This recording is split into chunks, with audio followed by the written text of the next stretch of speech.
thought to yourself, I totally wish my phone could fold in half? If so, join the club, and if not, now all the wildest dreams you've never had are coming true with the world's first foldable phone you can actually buy. It's called the FlexPai from a company called Royole. It's literally the first phone with a foldable screen that's commercially available. Yeah, Samsung did have one once upon a time, but they still haven't gotten around to actually releasing the Galaxy Fold yet, so I'll believe it when I see it and can actually buy one.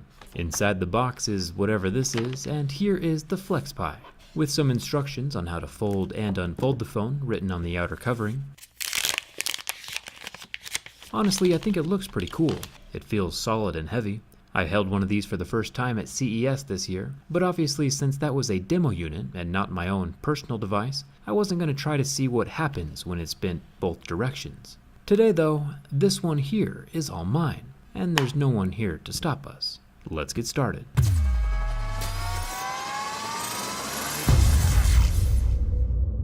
Right out of the box, there are some confidence-diminishing instructions that flash across the screen, like only charge the phone with the device unfolded. And then look here at this massive list of instructions. Don't drop it, keep the surface dry and clean, please avoid sharp or pointed objects. Got it, sure thing. And right below that, it keeps going on to say no screen protectors are allowed, and the phone can't be opened if the temperature is below freezing. It also looks like the side of the phone is super magnetic. This is going to be fun. Opening and closing the phone automatically changes how the apps are displayed on the screen. Magnets are the thing that holds the phone shut in the closed position, with a very satisfyingly hard click. The magnets will definitely keep the phone from ever flopping open on its own. The hinge of the phone here in the center is covered with a very dark blue rubberish material, and held in place by a series of hex screws. It takes up a good portion of the back panel real estate. It looks like one of those wrinkly dogs, or even a slinky that can be bent back and forth. Good luck slapping a D-brand skin on this one. When it does snap closed, it leaves just enough room inside for a pencil to slip into the gap between the back halves. Might be a perfect spot for a future stylus, just saying. The two back panels have a subtle shimmer that we see on most smartphones these days, low-key and doesn't really draw attention to itself. Well, besides the fact that it folds in half. That's a minor detail, of course. You can see how reflective and shiny the screen is as well. The scratch test is going to be super interesting. The weird thing to me though is that the screen is always going to be exposed on the outside of the phone. Always. The whole thing is just there, vulnerable. The whole system functions like an Android tablet, but then has the ability to fold closed to be the size of a phone. It also has memory enough to remember which app was open on which side of the phone each time you flip it around.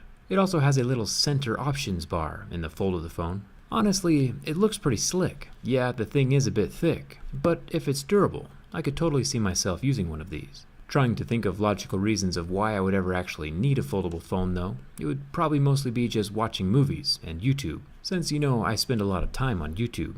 This Flexi Boy can watch videos in full screen mode while the phone is folded, and it can also watch full screen videos in the unfolded mode.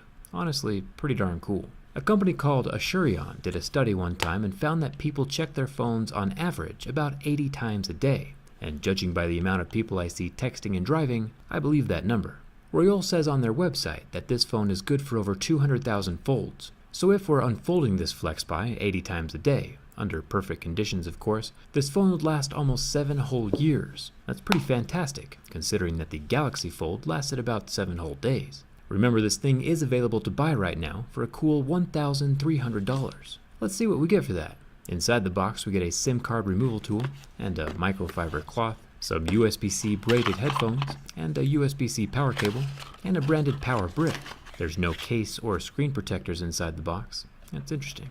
Now that we know everything is working properly, let's start with the scratch test. Knowing what we know about the laws of physics, it's pretty safe to say that the screen is not going to be made from glass, since glass is glass and glass does not bend. The surface of the FlexPai has to be made from a flexible, optically clear plastic. The hardness level of that plastic, though, is up for debate. In this particular case, we see that the level 2 pick leaves no marks on the screen, but the level 3 pick, as it's applied to the surface of the flattened phone, starts leaving indented grooves all along the whole surface of the display. This is why there was warnings when I first turned on the phone. The FlexPai gets permanently damaged at a very soft MOS level 3. This is the main reason having a screen on the outside of the fold is a bad idea. When it's in your pocket, both sides of the screen are rubbing up against the sides of your pocket, and again, when it's folded on a table, one screen side will always be touching something hard. There is no safe zone. Watch as my fingernail can also damage the screen permanently. This thing is going to get pretty wrecked with everyday use, especially since screen protectors are not allowed. Samsung's implementation of having the screen fold up inside the phone is hypothetically the better of the two methods, since the closed fold protects the plastic screen. But, their phone also only lasted a week, so you win some and you lose some. Checking out the top of the FlexPai, moving from the plastic layer up to the top panel, there's a definite ridge, and that panel is made from glass. My razor is doing no damage to the surface of that at least. The internal magnet is also pulling my razor all over the place, even holding up my pry tool with its own magical magnetic strength. It's super strong, probably because that hinge won't let the phone stay closed without it. Little trick I learned from Marquez with this magnet paper. We can see the large rectangular magnet right dead center inside the glass panel. We can also see the two bottom loudspeakers in the center of each half, and over there in the bottom corner is the vibration motor, also made from magnets. There's another large rectangular magnet on the other side of the phone to help keep things shut. Pretty darn cool. We'll take a look at the insides of the FlexPai during the teardown, if it survives the rest of this durability test. There is a dual-tone LED flash alongside the dual camera lenses. A 16-megapixel normal camera is paired up with a 20-megapixel telephoto camera. No complaints here. Having multiple cameras that offer different perspectives is really the way to go. That's one of the things I'm looking forward to when I finally upgrade my personal Galaxy S8 Plus.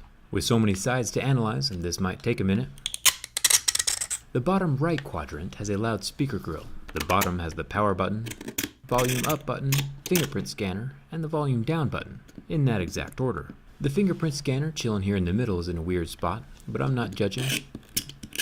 Even after scratching up the surface of the scanner, it was still able to read and recognize my fingerprint nearly every single time. The bottom left quadrant has a whole lot of nothing, except more metal. The hinge portion is where things start to get interesting, and we'll talk more about this in a second, but Royole has literally trademarked the name cicada wing as the name for this thing. True story. A cicada is a super gross bug, and I have no idea why in the world they would choose that to brand their phone with. I give Apple a hard time about a lot of things, but at least they don't name their phone parts after bugs. The rubber portion has little air pockets in it to allow the flexing between the hinge segments. The rubber wrinkles sit over the little voids in the hinge, kind of like when grandma pulls your cheek. It's all kinds of squishy. The top left quadrant has more metal, along with a USB-C charging port and a SIM card tray. Really nice of Royole to include an SD card slot. Adding movies and media to the large screen will be super easy. The top of the phone has more metal and a few plastic antenna lines. Honestly, the more I see, the more I like. It's a really super fun phone. Checking the back panels where we would normally see glass, this Flexi Boy has large plastic rectangles. The phone is heavy enough that initially I thought the panels were made of glass, but it is not.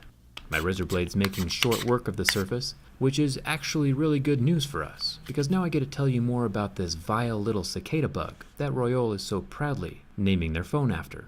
Now, I don't care about most bugs. They don't bother me, I don't bother them.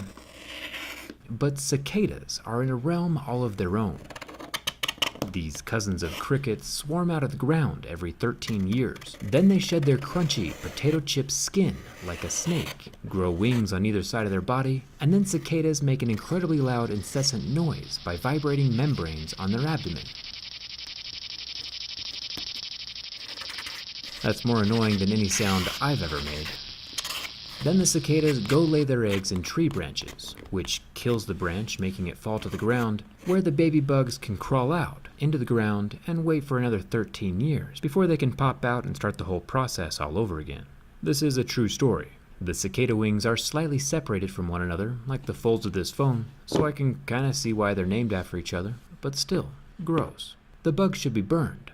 Nailed that transition. The 7.8-inch 1920 by 1440 flexible display lasted about 5 seconds under the heat from my flame. The screen is so thin, there's no insulating layer over the pixels to absorb the heat like we see on glass phones. The flame directly burns the pixels, literally destroying them to the point of no return in 5 seconds. Makes me wonder if impacts or pressure points might do the same to individual pixels. Especially since if the folded phone accidentally drops, no matter how it falls, it's gonna hit the screen area. It'll be interesting to see how this phone progresses into the wild as more people own it. Now it's time for the bend test. When bending from the front, we get a nice uniform fold along the center of the device with a satisfying click at the end as the magnets latch together. The screen still rotates to face whatever side is active at the moment. Opening the phone up, we see no permanent kinks or cracks in the frame, thankfully, or this would be pretty awkward since that's the way the phone's supposed to bend. Alright, here's a few more times now, just from the front because I'm kinda legit nervous and I feel pretty bad about what might happen next. I've been curious if a tight pants pocket might be able to collapse or crush the folded phone. Since it has the large gap in the frame, it's kinda just asking for trouble. With a full palm grip and 100% effort trying to crush the phone single-handedly, nothing happens. The hinge is intact and the phone is still totally operational. The hardware is going to be uncrushable by the pocket of your skinny jeans. My fingers do not hurt the pixels either, so I'm glad for that. But what happens if the phone is laid flat and grandma sits on it? Well, to be honest, it actually flexes quite a bit in the wrong direction, with no damage. Going from the flat 180 degrees all the way to a 270 degree, 3/4 circle before the hinge finally snapped in half, breaking at 2 points. But the phone itself is still turned on and functional, even after bending in the complete opposite and wrong direction. The FlexPai swings both ways. Even with that crack in the hinge, it still folds shut normally. And then when bending back out the wrong direction again, we can see how paper thin the display really is. Royole is currently putting this same display technology on t-shirts and hats for about $900 each. I do think we gotta be honest here for a second. This thing is lasting a lot longer than we all thought it would. Look how tight this fold gets. Flexible screen technology is pretty amazing. I can literally bend this FlexPai any way I want and it's still functioning. My mind is blown. I don't even really know what to do with myself right now. This thing survived longer than the iPad Pro. Thumbs up for that. Royole might have just single-handedly made my bend tests irrelevant with this invincible foldable display. Well, until this happened anyway. One wrong fold at an angle pinched the screen in a way that finally cracked it right down the center. Apparently the display can only be folded along one plane, which makes sense. The structure of the phone hinge got demolished in the first bend, so there wasn't anything there to support the screen from behind.